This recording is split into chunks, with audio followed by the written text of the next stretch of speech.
အခုအနေနဲ့ကြတော့ project structure ပေါ့နော်အဲ့တော့ဒီမှာ project တစ်ခုရေးရမယ်ဆိုရင်ဒီ project ရဲ့တည်ဆောက်ပုံကိုဒါတည်ထားပေးဖို့လိုလိမ့်မယ်အဲ့တော့ဒီမှာကတော့ project structure အနေနဲ့အဓိကတည်ထားရမှာပါလဲဆိုတော့ package ဆိုတဲ့အသုံးအနှုန်းတစ်ခုရဲ့ဒီမှာ file ဆိုတဲ့အသုံးအနှုန်းပေါ့နော် file လို့တော့မဟုတ်ဘူး class ဆိုတဲ့အသုံးအနှုန်းလေးရဲ့နှစ်ခုရှိလိမ့်မယ်ပေါ့နော် okay အဲ့တော့ package ဆိုတာကဘာလဲဆိုတော့ package ဆိုတာတကယ်တော့ folder ကိုပြောချင်တာfolder ဆိုတာကအဲ့တော့လူတိုင်းသိထားပြီးသားသို့ပေမဲ့ဒီ programming level ကိုရောက်ပြီဆိုရင်တော်များများကဒီလိုfolder လို့မခေါ်တော့ဘာလို့ခေါ်လဲဆိုတော့ package လို့ခေါ်တယ် okay ဟုတ်ပြီအဲ့တော့ package လေးတခုဘယ်လိုစောက်လဲဆိုတာကိုချက်ကြည့်အောင်ပေါ့နော် okay အဲ့တော့ package ကဘယ်လိုစောက်လဲဆိုတော့ကျွန်တော်တို့ရဲ့ဒီ project ကြီးရှိရဒါ project ပေါ့နော်ဒါ project folder နော်အဲ့တော့ package စောက်တာကိုအရင်ဆုံးမသိခင်ကျွန်တော်တို့ဒီ project ရဲ့ folder ဒီ project structure ကြီးကိုအရင်ဆုံးကြည့်အောင်နော် project structure ဆိုတော့ဒီ project ထဲမှာကျွန်တော်ဘာတွေရှိလဲပေါ့နော် project ထဲမှာကျွန်တော်ဒီမှာ IDR ဆိုတဲ့ folder တစ်ခုရှိတယ်နောက်ပြီးတော့ SRC ဆိုတဲ့ folder တစ်ခုရှိရပေါ့နော် okay အဲ့ဒါတွေကိုကျွန်တော်တို့ရဲ့ဒီခုနကကျွန်တော်တို့ project တိစောက်ထားတဲ့ folder ထဲမှာလည်းဘယ်လိုပုံစံရှိလဲဆိုတာကိုတွားပြီးတော့ကြည့်ကြမယ်နော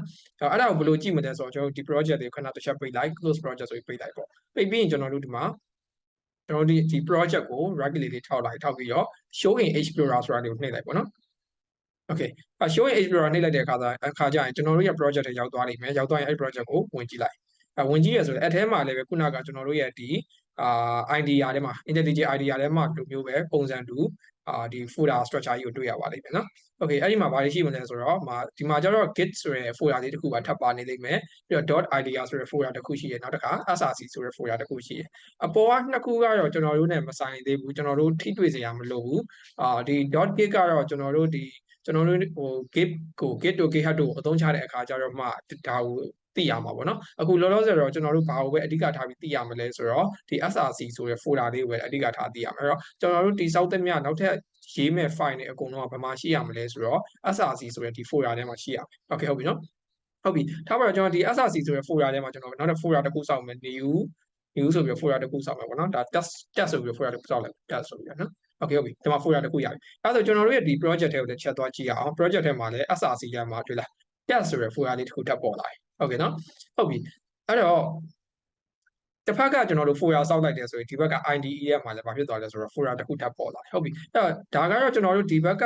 ကဒီ folder တွေကနေပြီးတော့ပဲနောက်ထပ် folder တစ်ခုထပ်စောက်တာပေါ့နော်အဲ့လိုမဟုတ်ဘူးကျွန်တော်တို့ IDR ဒီကျွန်တော်တို့ရဲ့ဒီ IDE ထဲကနေလည်း folder တစ်ခုစောက်လို့ရတယ်ဒါပေမဲ့ခုနကကျွန်တော်ပြောသလိုကျွန်တော်တို့ဒီမှာကျတော့ဘာလို့ခေါ်လဲဆိုတော့ package လို့ခေါ်တယ် folder တစ်ခုစောက်တာကို package တစ်ခုစောက်တယ်လို့ခေါ်တယ် okay အဲ့ဒါချက်ကြည့်အောင်နော် package တစ်ခုဘယ်လိုစောက်မလဲဆိုတော့ကျွန်တော်တို့ကဘယ်ထဲမှာစောက်မှာလဲဆိုတော့အရင်ဆုံးနားလည်ထားဖို့လိုတယ် SRC ရဲ့အတွင်းထဲမှာစောက်မှာလား TEST test ရဲ့အတွင်းထဲမှာစောက်မှာအဲ့တော့ SRC ရဲ့အတွင်းထဲမှာစောက်မယ်ဆိုတော့ SRC ကိုကျွန်တော်ကကာစာတေချာထောက်ပြီးတော့ right click လေးထောက်လိုက်ပေါ့နော် okay right click ထောက်တဲ့အခါကျဒီမှာ new ဆိုတာလေးပေါ်လာလိမ့်မယ် new မှာကျွန်တော်ဒီဘက်ချက်မှာ package ဆိုတာလေးကိုရွေးပေးရမယ်ဆိုလိုချင်တာကဘာလဲဆိုတော့ကျွန်တော်တို့ရဲ့ဒီ programming မှာကျတော့ folder ဆိုတဲ့အသုံးအနှုန်းလေးကိုမသုံးတော့ဘူးကျွန်တော်က package ဆိုတဲ့အသုံးအနှုန်းကိုသုံးတယ် okay အဲ့ဒါကျွန်တော်တို့ကဘာလုပ်မလဲဆိုတော့ package လေးတစ်ခုစောက်လိုက်ဒီမှာကျတော့ကျွန်တော်က TEST test 1လို့ကျွန်တော်စောက်လိုက်မယ်ဒါဆိုရင်ကျွန်တော်တို့က folder နှစ်ခုရသွားတယ်အဲ့တော့ဒီနှစ်ခုမှာတစ်ခုကကျတော့ကျွန်တော်ကဘယ်ကစောက်တာလဲဆိုတော့ folder တွေကနေပြီးတော့ပဲစောက်တာနောက်တစ်ခုကကျတော့ကျွန်တော် IDE ကိုအသုံးချပြီးတော့စောက်သွားတာဖြစ်ပါတယ် okay ဟုတ်ပြီနောက်တစ်ခါကျတော့ကျွန်တော်နောက်က file လေး define ထပ်စောက်မယ်နော်sorry နောက်တစ်ခါကျွန်တော်ဒီနောက်တစ်ခါ folder တစ်ခုထပ်စောက်အဲ့ဒီ folder ကျတော့ကျွန်တော်ကဘာမှစောက်ချင်တာလဲဆိုတော့ကျွန်တော်ဒီ test ထဲမှာစောက်ချင်တာနော် okay အဲ့တော့ test ထဲမှာ right click ထောက် test ကိုဖိထားပါတော့ဖိထားပြီး right click ထောက် new package ဆိုပြီးတော့ကျွန်တော်က TEST test 2ဆိုပြီးတော့နောက်တစ်ထပ်စောက်ပါနော် okay ဒါဆိုရင်ကျွန်တော်ကဘာလဲဆိုတော့ဒီမှာတစ်ချက်လာကြည့်ရအောင်နော် folder အဲ့တော့ကျွန်တော်ဘာလဲဆိုတော့ test ဆိုတဲ့ folder ထဲမှာtest 2ဆိုတဲ့ folder လေးရှိတယ်အဲ့တော့ကျွန်တော်တို့ကဒီမှာရေးရဆိုလည်းအဲ့ဒီအတိုင်းရေးလို့ရတယ် test.test2 ပေါ့ okay ဟုတ်ပြီအဲ့တော့နောက်တစ်ခါကျွန်တော်နောက်ထပ် folder တစ်ခုထပ်စောက်မယ်အဲ့ဒီ folder လည်းဘာမှာပဲစောက်မလဲဆိုတော့ဒီ test ထဲမှာပဲစောက်ပါပေါ့နော်အဲ့ right click ထောက်မယ် new package ပေါ့နော် okay ဒီတစ်ခါကျကျွန်တော်စောက်ချင်တာက test2 ဆိုတဲ့ folder ရဲ့အတွင်းထဲမှာစောက်ချင်တာမဟုတ်ဘူး test ဆိုတဲ့ folder ရဲ့အတွင်းထဲမှာစောက်ချင်တာအဲ့ဒါကြောင့်ကျွန်တော်ဘာလုပ်မလဲဆိုတော့ဒီ dot ဆိုတာလေးပြန်ဖြတ်လိုက်ဆိုလိုချင်တာဘာလဲဆိုတော့ကျွန်တော် dot ဆိုတာက folder တစ်ခုရဲ့အတွင်းကိုရည်ညွှန်းချင်တာဖြစ်တဲ့အဲ့ dot ကိုကျွန်တော်ပြန်ဖြတ်လိုက်မယ်ဖြတ်ပြီးတော့နောက်တစ်ခုကိုကျွန်တော် test 3လို့ရေးလိုက်ပေါ့နော် okay ဒါဆိုရင်ဘာဖြစ်သွားလဲဆိုတော့ test ဆိုတဲ့ folder ကြီးအောက်မှာ test 2ဆိုတဲ့ folder တစ်ခုရှိသလို test 3ဆိုတဲ့ folder လည်းရှိနေမယ်ဒါဆိုရင်ကျွန်တော်တို့ဒီ project ထဲမှာ folder ဘယ်လိုစောက်လဲ package ဘယ်လိုစောက်လဲဆိုတော့နားလည်သွားလိမ့်မယ်ထင်ပါတယ်folder စောက်ရအောင်ဒီမှာရိုးရှင်းတာပေါ့နော်ဒီမှာရတယ်ဒီမှာ2ထဲမှာစောက်မှာလား right click ထောက်လိုက် new folder ပေါ့လေဒီလိုရိုးရှင်းစောက်လိုက်ရုံပဲဒါပေမဲ့လို့ကျွန်တော်တို့ဒီ IDE ကိုအသုံးချပြီး folder စောက်တယ်ဆိုရင်တော့ခုနက dot ဆိုတဲ့အသုံးအနှုန်းလေးဥပမာထားပါတော့ကျွန်တော်ဒီမှာ test2 ပေါ့နော် right click ထောက် new package ပေါ့နော်အဲ့မှာဆိုကျွန်တော်တို့တွေ့လား test.test2. ဆိုပြီးတော့2ထဲမှာထပ်ပြီးစောက်မယ်ဆိုကျွန်တော်တို့ထပ်ပြီးရေးပေါ့နော် tst test3 ပေါ့ဒီလိုထပ်ရေးအကယ်ကျွန်တော်တို့က2ရဲ့အတွင်းထဲမှာစောက်ချင်တာမဟုတ်ဘူး2နဲ့ရေပြင်ကြီးပေါ့နော်2နဲ့ဥပမာထားပါတော့2ရဲ့အတွင်းမှာရှိရဆို2ရဲ့ child လို့သတ်မှတ်လို့ရတယ်ကျွန်တော်တို့က2နဲ့ဒီ test2 ဆိုတဲ့ folder နဲ့ဘေးတိုက်ရှိမှဆို2နဲ့ညီအကို folder ပေါ့နော်အဲ့လိုမျိုးစောက်ချင်တယ်ဆိုတော့ကျွန်တော်တို့ဘာလုပ်မလဲဆိုတော့ခုနကအဲ့2ဆိုတဲ့ကောင်ကြီးကိုဖြတ်ပြီးတော့မှ3ဆိုပြီးတော့3မဟုတ်တော့4ဆိုပြီးထပ်ပြီးရေးပေါ့နော် okay ဒါမျိုးဖြစ်သွားပြီဒါပြီနော်ဒါဆိုတော့ကျွန်တော်တို့ဒီမှာကျွန်တော်တို့ရဲ့ project ထဲမှာ folder ဘယ်လိုစောက်လဲဆိုတာကိုနားလည်သွားပြီထင်တယ် okay folder စောက်ပြီးပြီဆိုတော့ကျွန်တော်နောက်ထပ်တစ်ဆင့်နဲ့ဘာလုပ်မလဲဆိုတော့ package စောက်မယ်အခုတော့ကျွန်တော်ဒီ folder ရဲ့အကုန်လုံးကို delete လိုက်တော့မယ်နော် delete မှာဆိုရင် right click ထောက်ပြီးတော့ကျွန်တော်ဒီမှာ delete ဆိုတဲ့ကလေးလေးရှိပါတယ်နှိပ်လိုက်ပါနော် okay test 1ဆိုတဲ့ထဲမှာကျွန်တော်ဘာလုပ်မလဲဆိုတော့ file လေး define စောက်မယ်နော် okay အဲ့တော့ new ကျွန်တော်ဘာ file စောက်မလဲဆိုတော့ java class file တစ်ခုပဲစောက်လိုက်မယ်နော် okay java class ဒီဟာကိုကြတော့ကျွန်တော် HEL လို့ hello world လို့ပဲပေးလိုက်ပါမယ်နော် okay ကျွန်တော်ကတော့ hello world လို့ပဲရေးလိုက်တယ်အနောက်ကနေပြီးတော့.java ဆိုတဲ့ extension နာမည်ကြီးမပါဘူး okay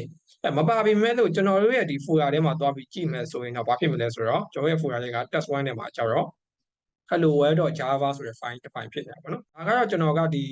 ခုနက file ကို java file ကိုဘယ်လိုစောက်တာလဲဆိုတော့ဒီ IDE ကိုသုံးပြီးတော့ခုနက class ဆိုတဲ့ name ကိုသုံးမှာပေါ့နော် name ကိုနှိပ်တယ်ပြီးတော့ java class ဆိုတဲ့ name ကိုသုံးပြီးစောက်တာကိုအဲ့လိုမဟုတ်ဘူးကျွန်တော်ဒီမှာ file ကိုသုံးပြီးတော့စောက်လို့လည်းရတယ် file ကိုသုံးပြီးစောက်တာကြောင့်ဘယ်လိုစောက်လဲဆိုတော့မှာကျွန်တော် HEL လို့ hello လို့ပဲစောက်လိုက်နော် hello ဒါကြတော့ကျွန်တော်တို့က file နာမည်ပဲတက်တက်ဖြစ်တာအတွက်အနောက်ကနေပြီးတော့ကျွန်တော်တို့တိစောက်တာဘာ file လဲဆိုတာကိုသတ်မှတ်ပေးမဲ့နောက်က extension name လေးကိုကျွန်တော်ထည့်ပေးဖို့လိုလိမ့်မယ်เนาะ okay အဲ့တော့ကျွန်တော်တို့ဒီမှာနောက်က dot မှာစာသား file ဆိုတဲ့ dot touch ပေါ့လေ txt ပေါ့เนาะ txt okay ဟုတ်ပြီနောက်တစ်ခါထပ်ပြီးစောက်မယ်เนาะ okay နောက်တစ်ခါကျတော့ right click ထောက် new file မှာထားပါတော့world.java ပေါ့ okay ဒီလိုမျိုးကျွန်တော်တို့က file စောက်မယ်ဆိုရင်တော့ဘာလုပ်ပေးဖို့လိုမလဲဆိုတော့ကျွန်တော်တို့ကအနောက်က .java တို့ .text တို့အနောက်က file ရဲ့နာမည်ကိုရေးပေးဖို့လိုမယ်ခုနက class ကိုစောက်မယ်ဆိုရင်တော့ဘာဖြစ်မလဲဆိုတော့ကျွန်တော်တို့ကဒီတိုင်းအနောက်က .java တွေပါထည့်ပေးစရာမလိုဘူးပေါ့နော် okay ဟုတ်ပြီအဲ့ပြီးတော့ကျွန်တော်တို့နောက်တစ်ခုကြည့်စရာရှိတာကဘာလဲဆိုတော့ကျွန်တော်ဒီမှာပေါ့နော်ကျွန်တော်ခုန folder ကိုသွားကြည့်လိုက်ပြီးတော့ hello world.java ကိုကျွန်တော်ထောက်ကြည့်လိုက်မယ်ပေါ့နော်ဒီမှာ preview မှာကြည့်လိုက် preview မှာကြည့်လိုက်တဲ့အခါကျရင်ကျွန်တော်ခုနက class နဲ့စောက်တဲ့အခါမှာသူကဘာလုပ်ပေးလဲဆိုတော့ကျွန်တော်တို့တိစောက်လိုက်တဲ့ဒီ file ရဲ့နာမည်အတိုင်းသူကဘာလုပ်လဲဆိုတော့ဒီဘက်ချမ်းမှာ public class hello world ဆိုရဲစာသားပေါ့နော်အထက်မှာအဲ့ဒီ code လေးကိုသူကရေးပေးထားတယ်